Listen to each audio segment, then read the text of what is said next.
இப்போ நம்ம intrinsic value கணக்கீடு பண்ணணும் அப்படின்னா அதுக்குள்ள வந்து எக்ஸ்டென்சிக் வேல்யூ ஒளிஞ்சிருக்கும் ஐடிஎம் ஆப்ஷனுக்குள்ள. அதனால இதெல்லாம் நம்ம டீட்டெயில்டா நம்ம வந்துட்டு உடனே பார்த்து பயன்பட வேண்டிய அவசியம் இல்லை. ஈஸியா நம்ம வந்துட்டு இதை சால்வ் பண்ணலாம். அப்போ இதற்கும் உண்டான டிஸ்டன்ஸை பேஸ் பண்ணி தான் நம்ம இன்ட்ரென்சிக் வேல்யூ கணக்கீடு பண்ண போறோம். இது 23,650 புட். ஸோ இங்க வந்து நம்ம என்ன பண்றோம், 168ங்கிற பிரைஸை நம்ம கொண்டு வர போறோம்.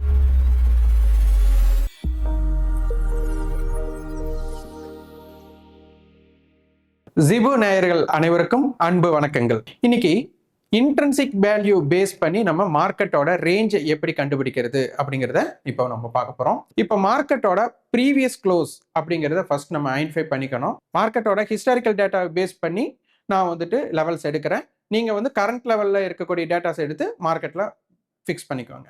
இப்போ வந்துட்டு சிந்தட்டிக் ஃபியூச்சர், ஏன்னா நம்ம வீக்லி எக்ஸ்பைரி சூஸ் பண்ணதுனால ஃபியூச்சர் எங்க முடிஞ்சிருக்கு அப்படிங்கறத ஃபர்ஸ்ட் நம்ம பார்க்க போறோம். இப்போ நான் ப்ரீவியஸ் க்ளோஸ் டேட்டா பேஸ் பண்ணி எடுத்துக்கிறேன். இது ப்ரீவியஸ் க்ளோஸ் டேட்டா எடுத்திருக்கோம். சேம் ஸ்ட்ரைக் 23,500 கால் புட் எடுத்திருக்கிறோம். இதோட டிஃபரன்ஸ் பாத்தீங்க அப்படின்னா நமக்கு 20 பாயிண்ட்ஸ் வருது. இதுல காலோட பிரைஸ் அதிகமா புட்டோட பிரைஸ் அதிகமா அப்படின்னு நம்ம கொஸ்டின் கேட்கறோம். இப்போ இதுல பாத்தீங்கன்னா 23,500 கால் பாத்தீங்கன்னா நமக்கு 146 இருக்கு. 23,500 புட் பார்த்தீங்கன்னா 166 இருக்கிறாங்க. இப்போ 20 rupees பார்த்தீங்கன்னா புட் ஆப்ஷனோட பிரைஸ் அதிகம். இந்த சேம் ஸ்ட்ரைக்கோட காலுடைய பிரைஸ் அதிகமாக இருந்தால் அந்த டிஃப்ரென்ஸை ப்ளஸ் பண்ணிக்கணும். புட்டோட பிரைஸ் அதிகமாக இருந்தால் மைனஸ் பண்ணிக்கணும். இப்போ புட்டோட பிரைஸ் அதிகமாக இருக்கு, அதனால 23,500 மைனஸ் 16 rupees 20 rupees. இப்போ 23,480 அப்படிங்கிற பிரைஸ் நமக்கு கிடைக்குது. ஸோ மார்க்கெட்டோட ப்ரீவியஸ் க்ளோஸ் என்ன அப்படின்னா யாரோடது, 9th contract, June 9th contract பார்த்தீங்கன்னா நமக்கு 23,480. இப்போ இதோட பேஸை வந்து இந்த ப்ரீமியத்தை ஆவரேஜ் பண்றோம். நமக்கு 20 பாயிண்ட்ஸ் இருக்கிறனால டிஃப்ரெண்ட் இருக்கனால 10 பாயிண்ட் ஆவரேஜ் வரும். அப்போ இந்த ரெண்டையும் ஆட் பண்ணி டிவைட் பை 2 பண்ணிக்கோங்க. அப்போ நமக்கு 155 அப்படிங்கிற பிரைஸ் கிடைக்கும். இந்த 155 நம்ம சூஸ் பண்ண ஸ்ட்ரைக் பார்த்தீங்கன்னா 23,500 பிளஸ் 155 மைனஸ் 155 அப்படிங்கிறத நம்ம எடுத்துக்கணும். அப்போ இது சூஸ் பண்ணோம் அப்படின்னா 23, இங்க ரவுண்ட் ஆஃப் ஃபிகரா நமக்கு இருக்கக்கூடிய ஸ்ட்ரைக் பார்த்தீங்கன்னா 23,350 அப்படிங்கிற ஒரு ஸ்ட்ரைக் பிரைஸ் நமக்கு கிடைக்கும். இந்த பக்கம் பிளஸ் 150 பண்ணோம்னா 23,650 வந்துடும். ஸோ இதை பேஸ் பண்ணி நம்ம இந்த ரெண்டு ஸ்ட்ரைக்கு தான் இது ஐடிஎம் காலா இருக்கும், இங்க வந்து ஐடிஎம் புட்டா இருக்கும். ஏன்னா நம்ம இன்ட்ரென்சிக் வேல்யூ தான் கணக்கீடு பண்ணோம்னு சொல்லிட்டோம். எப்பவுமே இன்ட்ரென்சிக் வேல்யூ பார்த்தீங்கன்னா ஐடிஎம் ஆப்ஷனுக்கு தான் இருக்கும். ஸோ இதோட ரேஞ்ச் எட்ஜா நம்ம இப்போ எடுத்திருக்கிறது வந்து பார்த்தீங்கன்னா 23,350 டு 23,650 இதுதான் டோட்டல் ரேஞ்ச் எடுத்திருக்கிறோம். அப்போ இங்க நம்ம இப்போ ரெண்டு ஸ்ட்ரைக்கு நம்ம போயிடணும். 23,350க்கும் 23,650க்கும் நம்ம போயிடணும். இப்போ நம்ம இன்ட்ரென்சிக் வேல்யூ கணக்கீடு பண்ணணும் அப்படின்னா அதுக்குள்ள வந்து எக்ஸ்டென்சிக் வேல்யூ ஒளிஞ்சிருக்கும் ஐடிஎம் ஆப்ஷனுக்குள்ள. அதனால இதெல்லாம் நம்ம டீட்டெயில்டா நம்ம வந்துட்டு உடனே பார்த்து பயன்பட வேண்டிய அவசியம் இல்லை. ஈஸியா நம்ம வந்துட்டு இதை சால்வ் பண்ணலாம். இப்போ 23,350 அப்படிங்கிற ஸ்ட்ரைக்கை நம்ம எடுத்துட்டோம். இப்போ இதுல கால் ஆப்ஷன் தான் ஐடிஎம்மா இருக்கும், புட் ஆப்ஷன் வந்து ஓடிஎம்மா இருக்கும். ஸோ இந்த ஜோனை நான் எடுத்துக்கிறேன். இந்த 23,350க்குள்ள நமக்கு என்ன இருக்கு அப்படின்னா intrinsic value plus extrinsic value இருக்கும். இந்த புட் ஆப்ஷனுடைய வேல்யூ வெறும் எக்ஸ்டென்சிக் வேல்யூ தான். இந்த வேல்யூ வந்துட்டு இதுக்குள்ள ஹிட்டனா இருக்கு. அப்போ 227, அதாவது காலுடைய ப்ரீவியஸ் க்ளோஸ் எழுதிட்டேன்.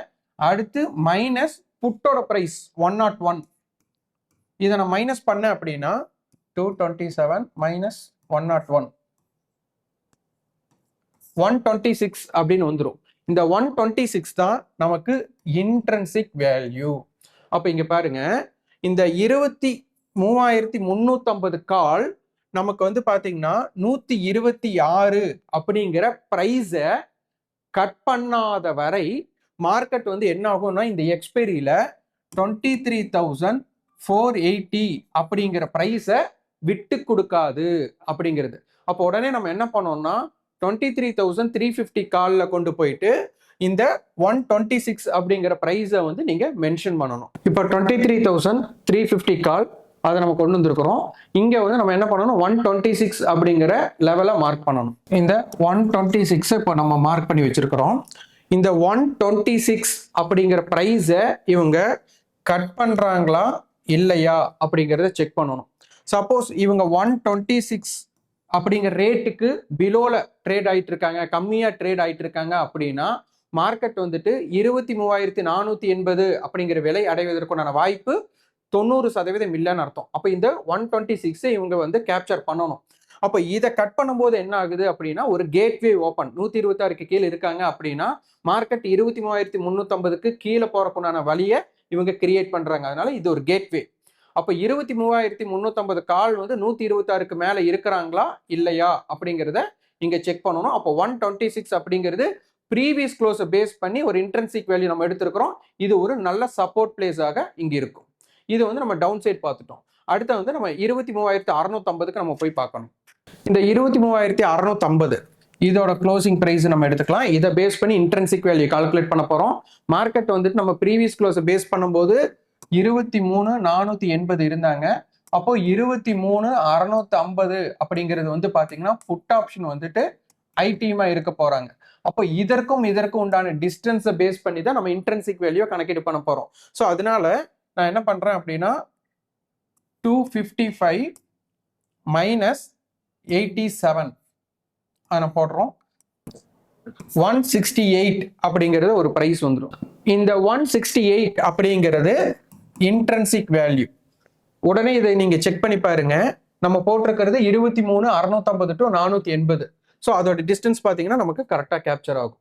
ஸோ அதனால இன்ட்ரென்சிக் வேல்யூ மட்டும் தான் நம்ம கணக்கீடு பண்றோம். அப்போ உடனே என்ன பண்றீங்க அப்படின்னா 23,650 புட்டுக்கு இந்த 168 மார்க் பண்ணிடுறோம்.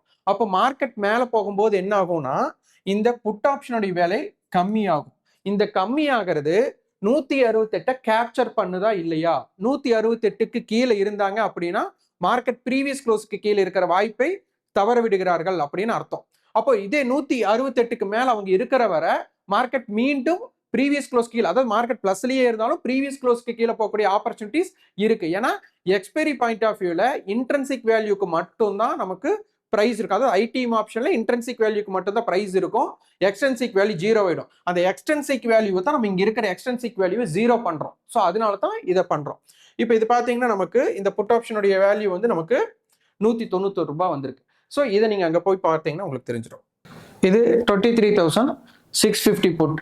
ஸோ இங்க வந்து நம்ம என்ன பண்றோம், 168ங்கிற பிரைஸை நம்ம கொண்டு வர போறோம். இந்த 168 கொண்டு வந்தாச்சு. இந்த 168க்கு பிலோல இவங்க இதற்கு கீழே இருந்தா மட்டும்தான் அப்பர் சைடு வந்து பிரேக் அவுட் ஆகிற மாதிரி. அப்பர் சைடு பிரேக் அவுட்டை வந்து இது தக்க வைக்கக்கூடிய வாய்ப்பு இங்க இருக்கும். அப்ப இந்த 168க்கு கீழே இவங்க ட்ரேட் நடக்கிற வர மார்க்கெட்டோட அப்சைடோட கேட்வே ஓப்பன் ஆயிருக்கு. அப்ப 23,650 தாண்டி மார்க்கெட் மேல போறதுக்கான ஆப்பர்ச்சுனிட்டி கிரியேட் ஆயிருச்சு. ஆனா அதை விட சஸ்டெயின் ஆகணும் அப்படின்னா மார்க்கெட் 650க்கு மேலேயே இருக்கணும். ஏன்னா அப்பதான் 650 புட் அவனோட இன்ட்ரென்சிக் வேல்யூ விட்டு கொடுக்குறாங்க. அப்ப இன்ட்ரென்சிக் வேல்யூவே விட்டு கொடுக்கும் போது மார்க்கெட்டுக்கு ஈஸியா ஆயிடும். ஸோ நம்ம இங்க என்ன பண்றோம் அப்படின்னா ஒவ்வொரு ஸ்ட்ரைக்கோட ஐடிஎம், அப்போ அது முக்கியமா மார்க்கெட்டோட அட் த மணியோட பிரைஸை எடுத்து ரெண்டு பக்கம் பிளஸ் ஆர் மைனஸ் பண்ணி நம்ம என்ன பண்றோம், ரெண்டு பேர்த்தோட ஐடிஎம் கால் ஐடிஎம் புட் எடுத்துட்டு அந்த இன்ட்ரென்சிக் வேல்யூ அவங்க தக்க வைக்கிறாங்களா இல்லையா, அவங்க இன்ட்ரென்சிக் வேல்யூ தக்க வச்சா மார்க்கெட்டோட ப்ரீவியஸ் க்ளோஸ் அந்த சைடு தக்க வைக்கக்கூடிய வாய்ப்பு இருக்கு. அப்ப அப்படி இன்ட்ரென்சிக் வேல்யூ அவங்க தக்க வைக்க முடியலன்னா மார்க்கெட் எந்த சைடு ஈஸியா மூவ் ஆகுது அப்படிங்கிறத இது நீங்க செக் பண்ணிட்டே வந்தீங்கன்னா உங்களால ஈஸியா அண்டர்ஸ்டாண்ட் பண்ண முடியும். இதை இன்ட்ரென்சிக் வேல்யூ பேஸ் பண்ணி ரேஞ்ச் பிரேக் அவுட் நடக்குதா இல்லையாங்கிறது ஈஸியா நம்ம தெரிஞ்சுக்கலாம். நன்றி, வணக்கம்.